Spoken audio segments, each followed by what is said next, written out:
ఈరోజు మనము ఫలభరితమైనటువంటి జీవితము జీవించాలి అంటే దేవుడు మనకు చెప్తున్నటువంటి మాటలు మనం ఆలోచించేద్దాం. ఈరోజు కీర్తనల గ్రంథము మొదటి అధ్యాయంలో 3వ వచనము ఈరోజు మనము చూద్దాం. దేవుడు ఒక వ్యక్తి గురించి ఇక్కడ ప్రస్తావిస్తున్నాడు. అతడు నీటి కాలువల యోరను నాటబడినదై ఆకు వాడక తన కాలమందు ఫలమిచ్చు చెట్టు వలె ఉండును, అతడు చేయునదంతయు సఫలమగును అని చెప్తున్నాడు ఇక్కడ దేవుడు. మనమందరం కూడా దేవుని సన్నిధికి ఎందుకు వస్తున్నాము అని అంటే, ఒక ఫలభరితమైనటువంటి జీవితాన్ని మనము జీవించుటకు, లేక దేవుని యొక్క ఆశీర్వాదమును మనము పొందుకొనుటకు మనం దేవుని యొద్దకు వస్తున్నాము. చూడండి, దేవుని ఆశీర్వాదము పొందినటువంటి భూమి ఏం చేస్తుంది? భూమి అని అంటే భూమి ఫలిస్తుంది. భూమి ఫలిస్తుంది. వర్షాన్ని తీసుకొని ఆ భూమి ఫలించి ఈరోజు మనుషులు బ్రతకడానికి ఉపయోగపడుతుంది ఈ భూమండలం. భూమి ఫలించకపోతే మానవ మనుగడ అనేది లేదు. దేవుని ఆజ్ఞ ప్రకారము, దేవుని మాట ప్రకారము ఈ భూమి ఫలిస్తుంది. మనుషులందరినీ కూడా పోషిస్తుంది. లేకపోతే మనుషులందరూ బ్రతకడానికి నివాస యోగ్యంగా ఈ భూగోళము ఉంది.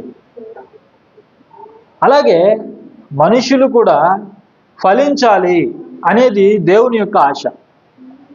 మనుషులు కూడా ఫలించాలి, ఫలభరితమైనటువంటి జీవితాన్ని జీవించాలి, నలుగురికి ఉపయోగపడాలి, కుటుంబానికి ఉపయోగపడాలి, ఇరుగు పొరుగు వారికి ఉపయోగపడాలి, సమాజానికి ఉపయోగపడాలి, సాటి మనిషికి ఉపయోగపడాలి,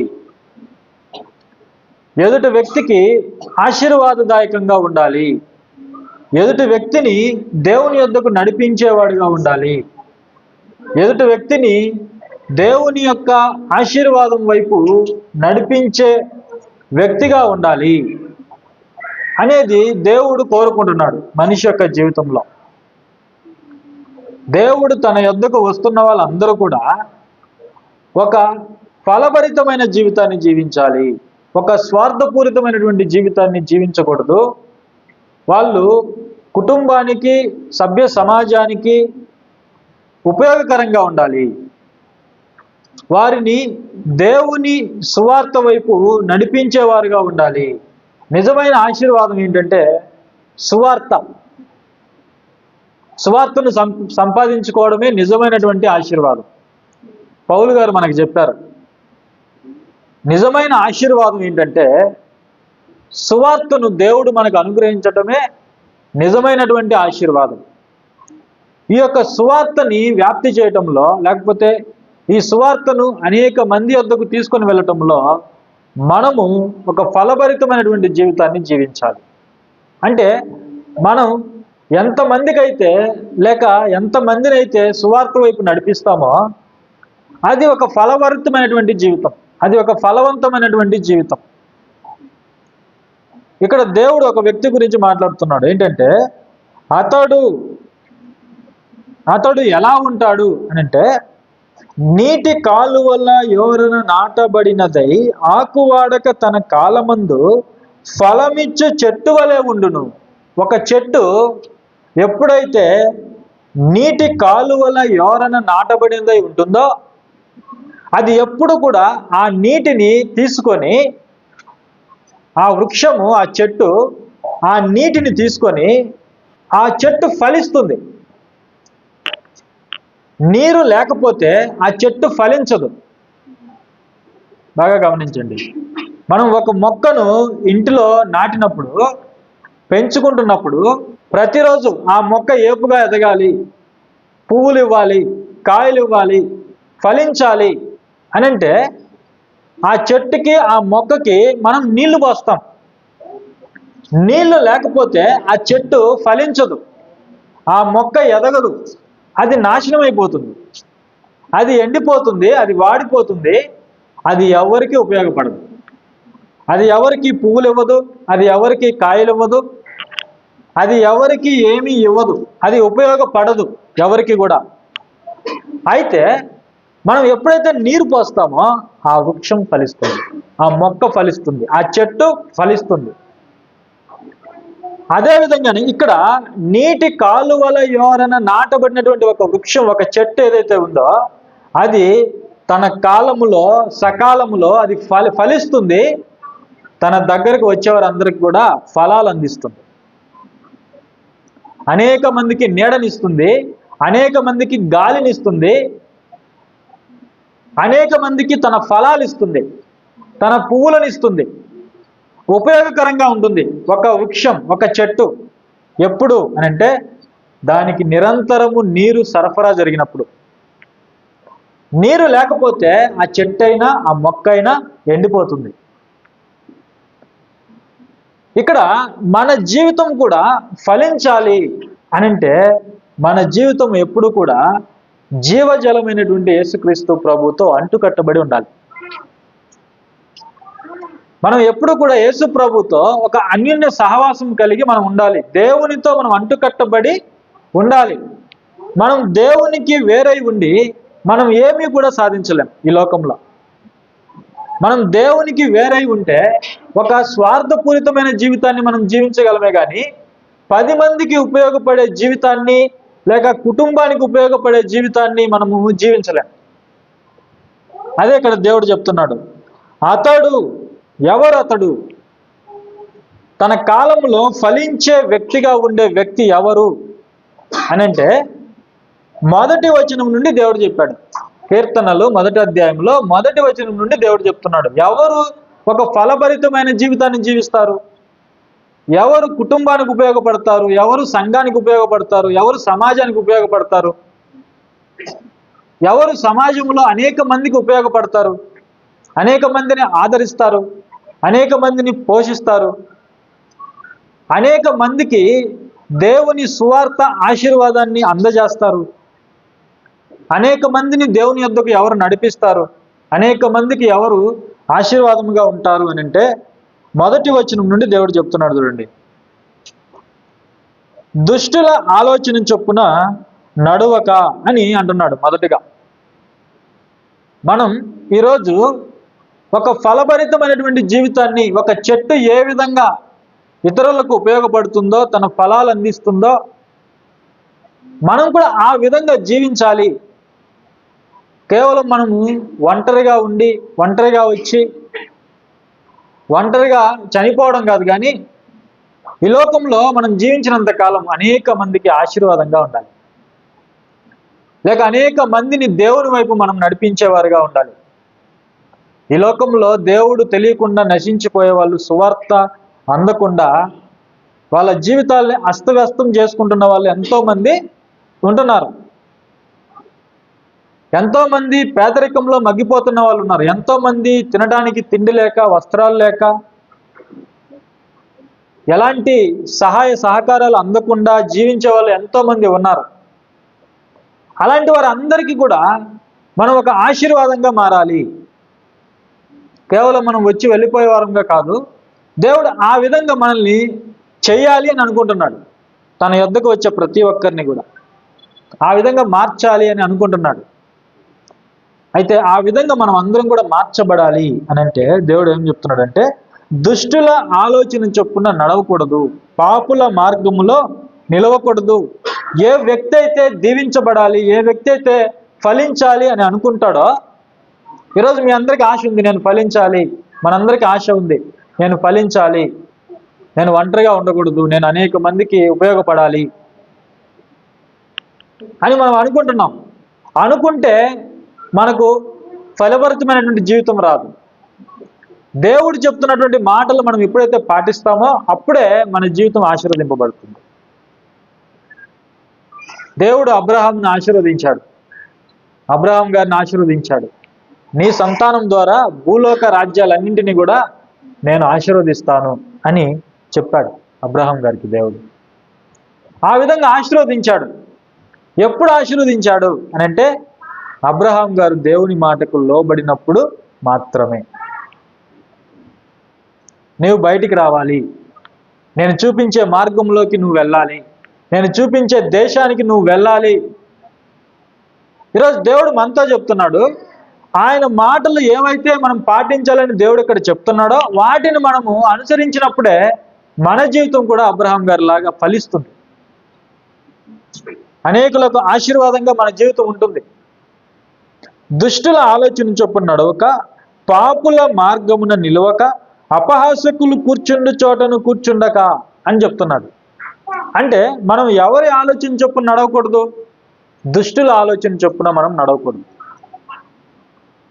ఈ లోకంలో దుష్టులు ఉన్నారు అని దేవుడు చెప్తున్నాడు. ఎవరున్నారు? దుష్టులు ఉన్నారు. ఎక్కువ మంది ఉన్నారా, తక్కువ మంది ఉన్నారా దుష్టులు? దుష్టులు ఎక్కువ మంది ఉన్నారు. అనేక మంది ఉన్నారు దుష్టులు. ఆ దుష్టులు ఏం చేస్తారని అంటే మనకు ఆలోచన చెప్తారు. దుష్టుల ఆలోచన ఎలా ఉంటుంది? మంచిగా ఉంటుందా? దుష్టుల ఆలోచన అది చెడు చేసేది. ఒక నిప్పు అడవిని తగలబెడుతుంది. ఒక నిప్పు రవ్వ ఏం చేస్తుందంటే ఒక అడవినే తగలబెడుతుంది. అలాగ ఒక దుష్టుడు ఒక సమాజాన్ని పాడు చేస్తాడు. ఒక సమాజం అంతా కూడా దేవుని ఉగ్రత పాలవడానికి వాడు చేస్తాడు. సమాజం అంతటిని కూడా పాడు చేస్తాడు తన ఆలోచనల ద్వారా, తన తప్పుడు సలహాల ద్వారా, తన తప్పుడు మాటల ద్వారా. ఒక దుష్టుడు ఏం చేస్తాడంటే నాశనం చేస్తాడు. కుటుంబాలని నాశనం చేస్తాడు, సమాజాన్ని నాశనం చేస్తాడు. వాడు మంచిగా ఉంటే ఓర్వలేడు దుష్టుడు. సాతానుడు ప్రవేశించాడు ఏదైనా వనంలోకి. వాడు దుష్టుడు. వాడు ఏం చేశాడు? ఆదాము అవ్వల మధ్య చిచ్చు పెట్టాడు. ఏం చేశాడు? కుటుంబంలో చిచ్చు పెట్టాడు. కుటుంబం దేవునికి దూరం కావడానికి వాడు ప్రయత్నం చేశాడు. వాడు ఫలించాడు. ఇక్కడ మనం దుష్టుల ఆలోచన చొప్పున నడవకూడదు అనంటే దుష్టులు దేవుని వాక్యానికి వ్యతిరేకంగా ప్రవర్తించేవాళ్ళు, దేవుని వాక్యాన్ని తిరస్కరించేవాళ్ళు. ప్రేమ, జాలి, కరుణ, దయ ఇలాంటివి ఉండవు దుష్టులకి. ఏం చేస్తారు? నాశనం చేస్తారు. వాళ్ళ యొక్క ప్రసంగాల ద్వారా, వాళ్ళ యొక్క బోధల ద్వారా సమాజంలో అల్లర్లు సృష్టిస్తారు దుష్టులు. ప్రపంచ దేశాల్లో ఈరోజు మత కల్లోలాలు, మత విద్వేషాలు, ప్రజలు ఒకరినొకరు కొట్టుకోవడం, చంపుకోవడం, వాళ్ళ యొక్క విద్వేషపూరితమైనటువంటి ప్రసంగాల ద్వారా మనుషులను ప్రేరేపించి వాళ్ళు ఏం చేస్తారంటే సమాజంలో అల్లర్లకు కారణమవుతారు. వాళ్ళు దుష్టులు. వాళ్ళకి సానుభూతి ఉండదు, కరుణ ఉండదు, దయ ఉండదు, ఇలాంటివి ఏవి కూడా ప్రదర్శించరు. అయితే మనుషులకు హాని చేస్తారు, మనుషులను నాశనం చేయడానికి చూస్తారు, మనుషులను అణచివేయడానికి చూస్తారు. వాళ్ళు దేవుణ్ణి తిరస్కరిస్తారు, దేవుని మాటల్ని తిరస్కరిస్తారు, హత్యలు చేస్తారు, నేరాలు చేస్తారు, ఘోరాలు చేస్తారు. దేవునికి విలువెవరు, దేవుని మాటకు లోబడరు. దేవుని మార్గాల్ని వాళ్ళు ద్వేషిస్తారు, దేవుని బోధని వాళ్ళు ద్వేషిస్తారు. వాళ్ళు దుష్టులు. దుష్టులు పొగరెక్కి దేవుడు లేడు అని అంటారంట. దేవుడు లేడు అనేవాడు, హేయమైన కార్యాలు చేసేవాడు దేవునికి దుష్టుడు, దేవుని దృష్టిలో దుష్టుడు. ఇలాంటి దుష్టుల మధ్య మనం జీవిస్తున్నప్పుడు మనం ఏం చేయాలి అంటే వారి యొక్క ఆలోచన చొప్పున మనం నడవకూడదు. నీవు దీవించబడాలి, నువ్వు ఫలించాలి, నువ్వు ఆశీర్వదింపబడాలి, ఒక ఉన్నతమైనటువంటి స్థానంలోనికి నువ్వు వెళ్ళాలి అని అంటే దుష్టుల ఆలోచన చొప్పున నువ్వు నడవకూడదు. దేవునికి వ్యతిరేకమైనటువంటి ఆలోచనలు చెప్పేవాళ్ళు బయట సమాజంలోనే కాదు, మన చుట్టూ ఉంటారు, మన ఇరుగు పొరుగు వారు ఉంటారు, మన ఇంట్లో కూడా ఉంటారు, మన బంధువుల్లో ఉంటారు, మన స్నేహితుల్లో ఉంటారు, మనకు తెలిసిన వారిలో ఉంటారు, మన ఉద్యోగ స్థలాల్లో ఉంటారు, సమాజంలో ఉన్నారు. వారు మనకి దేవునికి వ్యతిరేకమైనటువంటి సలహాలు ఇస్తారు. అప్పుడు మనం ఏం చేయాలి? వారి ఆలోచన చొప్పున మనం నడవకూడదు, వాళ్ళ మార్గాల్లోనికి మనం వెళ్ళకూడదు. అపహాస్యకులు కూర్చున్న చోట మనం కూర్చోకూడదు. అపహాస్యకులు దేవుణ్ణి ఎగతాళి చేసేవాళ్ళు, వాక్యాన్ని ఎగతాళి చేసేవాళ్ళు, మంచి మాటలను ఎగతాళి చేసేవాళ్ళు, దేవుని బోధన ఎగతాళి చేసేవాళ్ళు. అలాంటి వారి మధ్య మనం కూర్చోకూడదు, అలాంటి వారితో మనం సాంగత్యం చేయకూడదు, అలాంటి వారు వెళ్ళే ప్రదేశాలకు మనం వెళ్ళకూడదు. చూడండి, ఎవరైతే దుష్టత్వంలో ఉంటారో, ఎవరైతే దేవుని వాక్యాన్ని తిరస్కరిస్తూ వాళ్ళ సొంత మార్గాల్లో ప్రాపంచిక సుఖాలకు ప్రాధాన్యత ఇచ్చి ఈ లోకంలో లోక సంబంధమైన జీవితాన్ని జీవిస్తూ ఉంటారో, వారితో కనుక మనం కలిసి ఉన్నట్లయితే వారి మీదకి దేవుని ఉగ్రత వచ్చినట్లు మన మీదకి కూడా దేవుని యొక్క ఉగ్రత దిగొస్తుంది. దుష్టుల మీదకి దేవుని యొక్క ఉగ్రత పెళ్ళున దిగుతుంది. దేవుని యొక్క కోపము పరలోకం నుండి దిగి వస్తుంది దుష్టుల మీదకి. మనం చాలా జాగ్రత్తగా ఉండాలి. దుష్టుల సహవాసం మనం చేయకూడదు. దేవునికి వ్యతిరేకంగా, వాక్యానికి వ్యతిరేకంగా ప్రవర్తించే వాళ్ళు మన బంధువులైనా, స్నేహితులైనా, కుటుంబ సభ్యులైనా మనం వారికి దూరంగా ఉండాలి. అప్పుడే మన జీవితం ఫలిస్తుంది, లేకపోతే మన జీవితం ఫలించదు. యోసేపు తన జీవిత కాలంలో ఇశ్రాయేలీయులను కరువు నుండి కాపాడాడు, ఐగుప్తు రాజ్యాన్ని కాపాడాడు. యోసేపు మనందరికీ తెలుసు, పాత నిబంధనలో ఉన్నటువంటి యోసేపు, యాకోబు కుమారుడు. అంత గొప్ప స్థాయికి చేరుకోవడానికి కారణం ఏంటంటే దుష్టత్వాన్ని అసహించుకున్నాడు. తన అన్నలు ఎవరైతే ఉన్నారో వారందరూ కూడా చెడు ఆలోచనలు కలిగిన వాళ్ళు. అయితే వాళ్ళ ఆలోచనలను యోసేపు గారు తిరస్కరించాడు, లేక వాళ్ళ ఆలోచనల్లో చేరలేదు. తాను ప్రత్యేకంగా జీవించాడు. చూడండి, మన కుటుంబంలో ఉన్నా కూడా మనము దుష్ట ఆలోచనల వైపు మనం వెళ్ళకూడదు. అప్పుడే మనం దీవించబడతాం, అప్పుడే మనం ఆశీర్వదింపబడతాం. నా అన్నే కదా, నా చెల్లే కదా, నా తమ్ముడే కదా, నా తల్లే కదా అని ఒకవేళ దేవునికి వ్యతిరేకమైన ఆలోచన వాళ్ళు చెప్పినప్పుడు నువ్వు పాటిస్తే నీవు ఆశీర్వదింపబడలేదు. నీవు వారిలో ఒకడవే. వాళ్ళ దుష్టత్వంలో నీకు కూడా పాలు వస్తుంది. కాబట్టి ఇది మనం తెలుసుకోవాలి. యోసేపు అన్నలు తప్పులు చేస్తున్నప్పుడు ఆ తప్పుల్ని తీసుకుని వెళ్ళి తండ్రికి చెప్పేవాడే కానీ ఆ తప్పుల్లో పాలి భాగస్తుడు కాలేదు. యోసేపు పాపాన్ని అసహించుకున్నవాడుగా, దుష్టత్వాన్ని అసహించుకున్నవాడుగా ఉన్నాడు. అందుకే దేవుడు అడుగడుగున యోసేపుని కాపాడుకుంటూ వచ్చాడు. చివరికి ఐగుప్తు సింహాసనం మీద నిలబెట్టాడు. ఎంతమందికి ఉపయోగపడింది యోసేపు జీవితం? ఆలోచన చేయండి. అతడు ఎలా ఉంటాడట? నీటి కాలువల ఎవరైనా నాటబడినదై ఆకు వాడక తన కాలమందు ఫలమిచ్చు చెట్టు వలె ఉంటాడు. యోసేపు గారు తన జీవిత కాలంలో అనేక మందికి ఉపయోగకరంగా మారాడు. 7 సంవత్సరాలు వచ్చినటువంటి తీవ్రమైనటువంటి కరువులో ఇశ్రాయేలు సమాజాన్ని, ప్రపంచాన్ని, ఐగుప్తు రాజ్యాన్ని కాపాడాడు దేవుని ఆలోచన ప్రకారం నడవటం ద్వారా. కాబట్టి మనం ఏం చేయాలి? దుష్టుల ఆలోచన చొప్పున నడవకూడదు. దుష్టుల మీదకి దేవుని యొక్క శాపం వస్తుంది, దేవుని యొక్క శిక్ష దిగి వస్తుంది. కయ్యను గురించి మీరు ఆలోచన చేయండి. కయ్యను, యోహాను గారు తన పత్రిక రాస్తూ కయ్యను దుష్టుడని సంబోధించాడు. కయ్యను ఏం చేశాడు? దుష్టుని సంబంధి అయి తన సొంత తమ్ముడిని చంపాడు. చూడండి, ఏం చేశాడు కయ్యను? సొంత తమ్ముడిని చంపాడు. భక్తిపరుడైనటువంటి తన సొంత తమ్ముడిని, తోడబుట్టిన వాడిని చంపాడు. దుష్టులు ఎలా ఉంటారంటే హత్యలు చేస్తారు, దేవుని యొక్క వాక్యాన్ని పట్టించుకోరు, దేవుని హెచ్చరికపు మాటలు తీసుకోరు.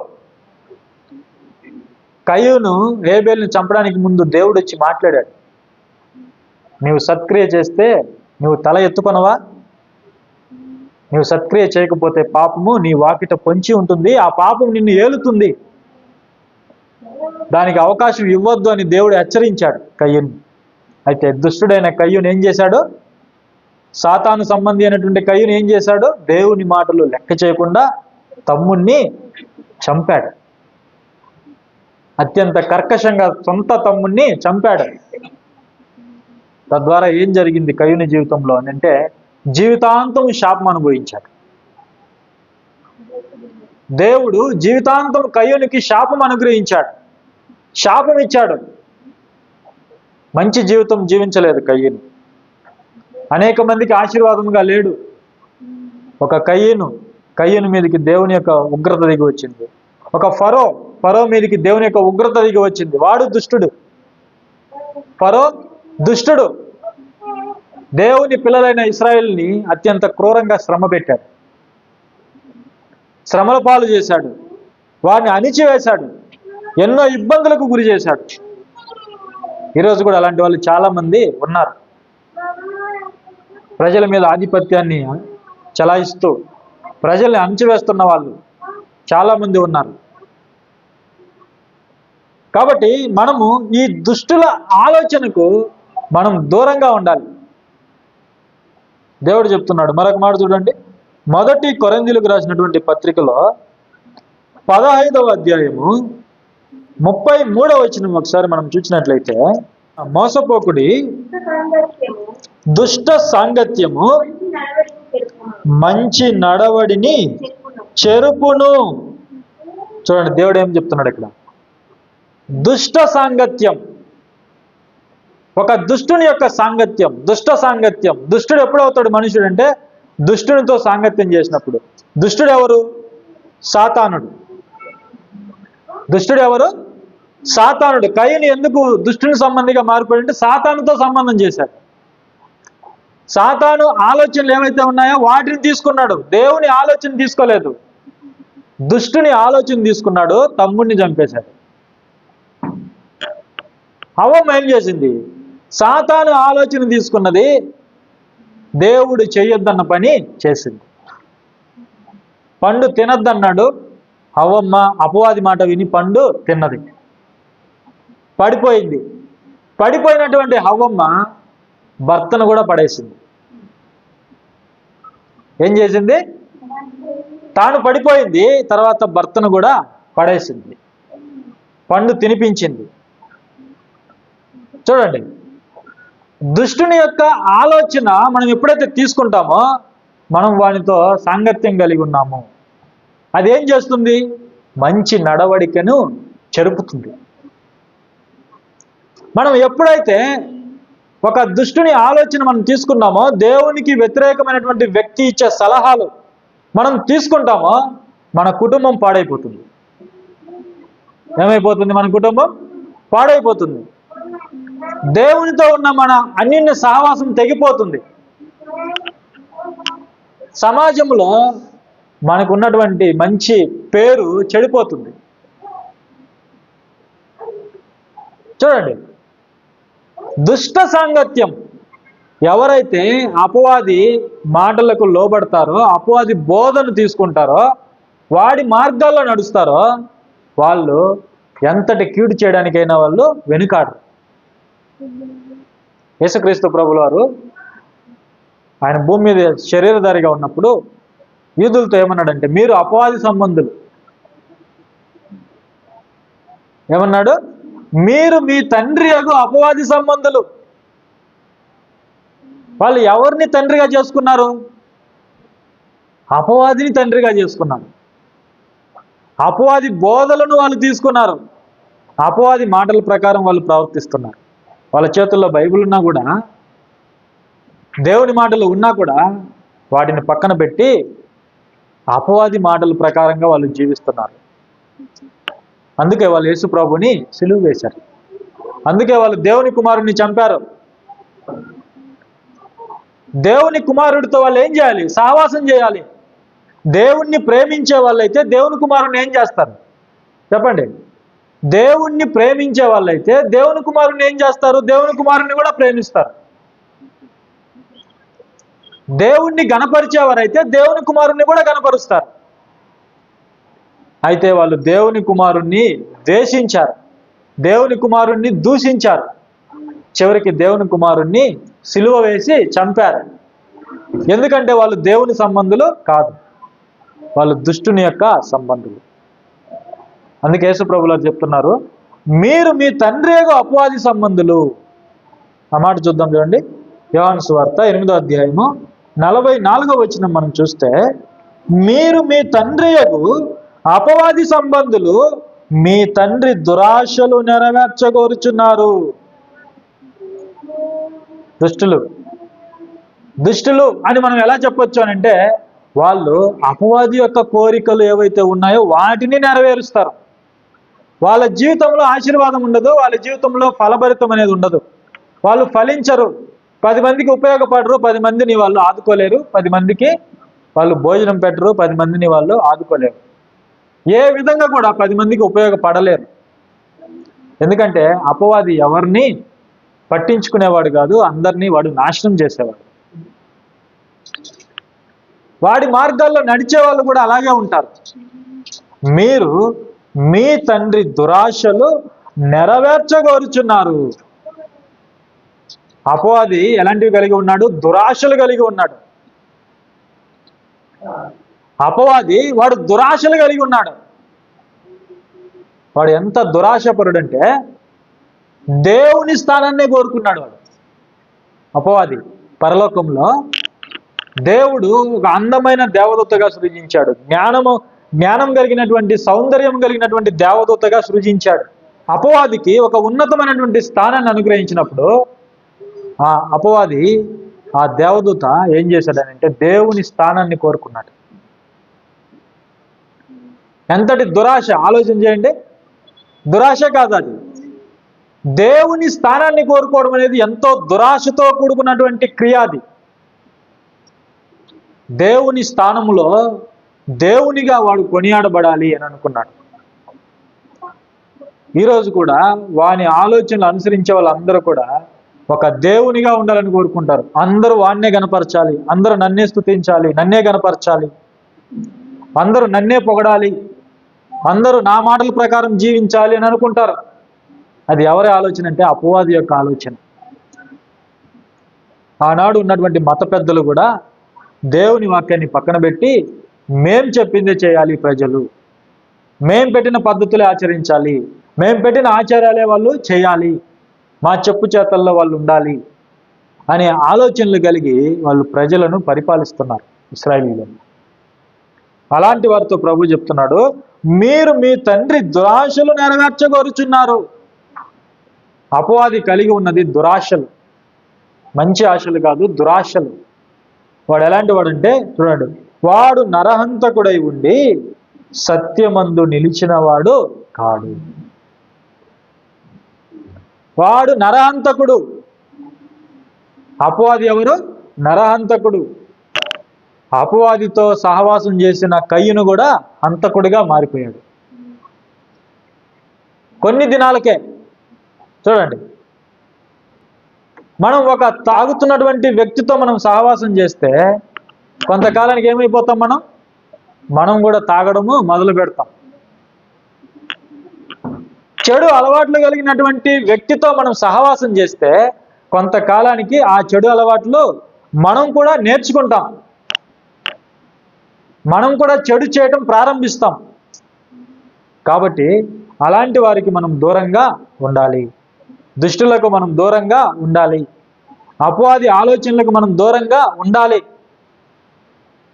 వాడు ఎలాంటి వాడంటే వాడు నరహంతకుడు. వాడితో సహవాసం చేస్తే చంపడానికైనా వెనుకాడరు. చూడండి, ఈరోజు మనం వార్తల్లో చూస్తున్నాం, భర్తలను చంపుతున్న భార్యలు అని టైటిల్స్తో చూస్తున్నాం మనం వార్తలు, అవునా కదా? ఈ మధ్య కాలంలో ఎక్కువగా భర్తలను చంపుతున్నటువంటి భార్యలు. ఒక వార్త వచ్చిందనుకోండి, ఆ వార్త న్యూస్ మీడియాలో పదే పదే చూపించడం ద్వారా మరుసటి రోజు ఇద్దరు చనిపోయి ఉంటారు. ఈ దుష్టత్వాన్ని ఎక్కువగా చూపించడం ద్వారా ప్రజలు నేర్చుకుంటున్నారు. ఇది న్యూస్ మీడియాకి అర్థం కావడం లేదు. మేము మంచి చూపిస్తున్నాము అని అనుకుంటున్నారు వాళ్ళు. కానీ మనుషులు అందులో ఉన్న మంచిని తీసుకోవడం లేదు. ఆ స్త్రీ తన భర్తను ఎలా చంపింది? ఇలా ప్లాన్ చేసింది, అయితే నేను ఈ విధంగా ప్లాన్ చేస్తానని ఒకరిని చూసి ఒకరు నేర్చుకుంటున్నారు. భయం ఎవరికి రావడం లేదు. అవునా కదా? ఆలోచన చేయండి. మనం ఏదైతే ఎక్కువగా చూపిస్తామో ప్రజలు దాన్ని చేయడం నేర్చుకుంటారు. ఆ మధ్యకాలంలో ఒక వార్త వచ్చిందంటే, భర్తను చంపిన భార్య. ఆ తర్వాత వార్తలు చూస్తే ప్రతి చోట అవే వినిపిస్తున్నాయి మనకి. ఎందుకు? దాన్ని చూసి నేర్చుకుంటున్నారు ప్రజలు. చూడండి, అంటే ఎక్కడ చూసినా హత్యలు మనం చూస్తున్నాం. హత్యలు, తల్లిని చంపినటువంటి కూతురు, అవునా కదా? కొడుకుని చంపిన తండ్రి, తండ్రిని చంపిన కొడుకు, ఎక్కడ చూసినా హత్యలే. హత్యలకు కారణం ఎవరు? వాడు ఆది నుండి నరహంతకుడు. మనుషులు చంపుకోవడానికి కారణం ఎవరు చెప్పండి? వాడు ఆది నుండి నరహంతకుడు. ప్రజలు దేవుణ్ణి విడిచిపెట్టేశారు, మంచి బోధన విడిచిపెట్టేశారు, యేసు ప్రభుని విడిచిపెట్టేశారు. మనుషులు స్వార్థ అవసరం లేదు, దేవుడు అవసరం లేదు మనుషులకి. అందుకే సమాజంలో ఎక్కడ చూసినా మనం హత్యలు చూస్తాం, హత్యలు, నేరాలు మనం చూస్తున్నాం. దేవుణ్ణి పక్కన పెట్టినటువంటి సమాజము ఏ విధంగానే ఉంటుంది. సమాజమైనా కుటుంబమైనా గుర్తుపెట్టుకోండి, అనేక కుటుంబాలు కలిస్తేనే సమాజం. దేవుణ్ణి పక్కన పెట్టినటువంటి కుటుంబమైనా, సమాజమైనా, దేశమైనా అది పాడైపోతుంది, రక్తపాతంతో తడిసిపోతుంది, హత్యలు, నేరాలతో నిండిపోతుంది, దొంగతనాలు, వ్యభిచారాలు, నరహంతకులతో నిండిపోతుంది. ఎందుకంటే వాడు నరహంతకుడు, వాడు ఆది నుండి నరహంతకుడై ఉండి సత్యమందు నిలిచిన వాడు కాదు. కయ్యూను దేవుని మాటకు లోబడ్డా? సత్యానికి లోబడ్డా? లోబడలేదు. ఎందుకంటే వాడు అపవాది యొక్క మార్గంలో నడుస్తున్నాడు. సత్యమందు నిలిచినవాడు కాడు, వాని యందు సత్యమే లేదు. వాడు అబద్ధం ఆడినప్పుడు తన స్వభావం అనుసరించే మాట్లాడు. అపవాది ఏం చేస్తాడు? అబద్ధాలు మాట్లాడతాడు. అబద్ధాలు చెప్పి వాడు కుటుంబాలని నాశనం చేస్తాడు. ఈరోజు కుటుంబాలు నాశనం అయిపోవడానికి కారణము ఎవరో అబద్ధాలు చెప్తూ ఉంటారు. మూడో వ్యక్తి అబద్ధాలు చెప్పి ఆ కుటుంబాలను పాడు చేస్తూ ఉంటాడు. చాలా మందికి తెలియనటువంటి రహస్యం. కుటుంబాల్లో నెమ్మది లేకపోవడానికి కారణం ఏంటంటే అబద్ధపు మాటలు, అబద్ధపు బోధలు. ఆ అబద్ధపు మాటలు తీసుకున్న వాళ్ళు కుటుంబాన్ని పాడు చేస్తారు, కుటుంబంలో నెమ్మది లేకుండా చేస్తారు. కాబట్టి ప్రియులారా, మనం ఇలాంటి వాటికి దూరంగా ఉండాలి. వాడు సత్యమును అనుసరించడు, వాడు అబద్ధాలు మాట్లాడతాడు. అవ్వమ్మకి అబద్ధం చెప్పాడు, అవ్వమ్మని దేవునికి దూరం చేశాడు, తప్పు చేయించాడు. మన చేత కూడా వాడు అబద్ధాలు మాట్లాడిస్తాడు, అబద్ధపు ఆలోచనలు చెప్తాడు, మన కుటుంబాలను కూడా నాశనం చేస్తాడు. కాబట్టి మనం ఏం చేయాలి? దుష్టుల ఆలోచన చొప్పున నడవకుండా, పాపుల మార్గంలో మనం నిలవకుండా, అపహాసకులు కూర్చుండే చోట మనం కూర్చోకుండా మనం జాగ్రత్త పడాలి. యోసేపు వలె మనం జాగ్రత్త పడాలి. మన చుట్టూ దుష్ట ఆలోచనలు చెప్పేవాళ్ళు ఎంతమంది ఉన్నా కూడా వాళ్ళ యొక్క మాటలు మనం తీసుకోకూడదు. మనం యోసేపు వలె దేవుని ఆత్మ చేత మనం నడిపించబడాలి. యోసేపు దేవుని ఆత్మ కలిగిన వాడు, ఆత్మ చేత నడిపింపబడినవాడు. మనం ఎప్పుడైతే బాప్తిస్మం తీసుకున్నామో దేవుడు మనకు పరిశుద్ధాత్మను అనుగ్రహించాడు. పరిశుద్ధాత్మను మనలోనికి పంపించాడు. ఎందుకు? మనకు సహాయం చేయడానికి, మనల్ని దేవుని యొక్క వాక్య ప్రకారం నడిపించటానికి. కాబట్టి మనం ఆ ఆత్మ యొక్క ఆలోచనలు తీసుకొని దేవుని కుమారుని యొక్క మార్గంలో మనం నడిచినట్లయితే అప్పుడు మనం ఫలిస్తాం. అతడు చేయనదంతయు సఫలమగును. ఏమన్నాడు కీర్తన గ్రంథంలో? అతడు చేయనదంతయు సఫలమగును. ఎవరు? దుష్టుల ఆలోచన చొప్పున ఎవరైతే నడుచుకోకుండా ఉంటారో, పాపులు కూర్చున్న చోట కూర్చోకుండా, వాళ్ళ యొక్క ఆలోచనలకు లొంగిపోకుండా, అపహాసకులు కూర్చున్న చోట కూర్చుండకుండా ఎవరైతే యెహోవా ధర్మశాస్త్రమునందు దివారాత్రము ఆనందిస్తూ ధ్యానిస్తూ ఉంటారో అలాంటి వ్యక్తి నీటి యోరన నాటబడిన చెట్టు ఏ విధంగా ఫలిస్తుందో ఆ విధంగా ఆ వ్యక్తి కూడా ఫలిస్తాడు. ఒక యోసేపు అనేక మందికి ఆశీర్వాదంగా ఉన్నాడు. ఒక మోషే అనేక మందికి ఆశీర్వాదంగా ఉన్నాడు. ఇశ్రాయేలుకు ఆశీర్వాదంగా ఉన్నాడు. ఒక యెహోషువ ఇశ్రాయేలీయులను పాలు తేనెలు ప్రవహించే దేశంలోనికి చేర్చాడు. ఒక ఏలియా, ప్రవక్తలు, నీతిమంతులు వాళ్ళు అనేక మందికి ఆశీర్వాదంగా ఉన్నారు. ఎందుకంటే వాళ్ళు యెహోవా ధర్మశాస్త్రములో ఆనందించారు.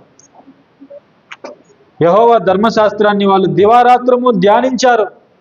అందుకే వాళ్ళు ఏం చేసినా కూడా దేవుడు సఫలం చేశాడు. ఎందుకంటే వాళ్ళ ప్రవర్తన బాగుంది. వాళ్ళు నీతి ప్రవర్తన కలిగిన వారై దేవుని మార్గంలో వాళ్ళు నడిచారు. యోసేపు ఐగుప్తులో ఒక దాసునిగా అమ్మబడ్డాడు. పోతీఫర్ ఇంటికి అమ్మబడ్డాడు. అయితే ఆ పోతీఫర్ ఇంట్లో కొద్ది దినములలోగా విచారణకర్తగా మారాడు. ఎందుకు? నీతి ప్రవర్తన కలిగిన వాడు. ఏం చేసినా కూడా దేవుడు సఫలం చేస్తాడు. మనం నీతి ప్రవర్తన కలిగి మనం ఏ చిన్న పని చేసినా కూడా దేవుడు ఏం చేస్తాడు? దాన్ని ఆశీర్వదిస్తాడు, అభివృద్ధి చేస్తాడు. అయితే మన ప్రవర్తన బాగలేకపోతే మనం ఎక్కడ వేసిన గొంగలి అక్కడే అన్నట్లుగా మన జీవితం అలాగే ఉంటుంది. ఎవరికి ఉపయోగపడదు. కనీసం నీ పిల్లలకు కూడా నీ జీవితం ఉపయోగపడదు. నీ కుటుంబానికి కూడా నీ జీవితం ఉపయోగపడదు. కాబట్టి అలాంటి జీవితాన్ని మనం జీవించకూడదు. మనము యెహోవా ధర్మశాస్త్రమునందు ఆనందించుచు దివారాత్రము దానిని మనం ధ్యానించేవారుగా ఉండాలి, పాటించేవారుగా ఉండాలి. అప్పుడు అతడు చేయనదంతయు సఫలమగును. ఈ విధంగా మనం జీవించినప్పుడు మాత్రమే మన జీవితము సఫలమవుతుంది, అనేక మందికి ఆశీర్వాదముగా ఉంటుంది. రేపు మనం చనిపోయినా కూడా మన గురించి సంఘంలో వాళ్ళు, సమాజంలో వాళ్ళు గొప్పగా మాట్లాడుకుంటారు. అవునా కదా? ఆలోచన చేయండి. మోషే చనిపోయిన తర్వాత దేవుడు యెహోషువ దగ్గరికి వచ్చి నా సేవకుడైన మోషే చనిపోయాడు అని చెప్పాడు. మోషే ఎవరు? నా సేవకుడు అని దేవుడు సాక్ష్యం చెప్తున్నాడు. మోషే నా సేవకుడు, యోబు నా సేవకుడు, యోబు గురించి నీవు ఆలోచించితివా అని సాతానుతో చెప్తున్నాడు దేవుడు. మనం రేపు చనిపోయినా కూడా మన గురించి సంఘంలో గొప్పగా మాట్లాడుకోవాలి, లేక మన కుటుంబంలో గొప్పగా మాట్లాడుకోవాలి, సమాజంలో గొప్పగా మాట్లాడుకోవాలి.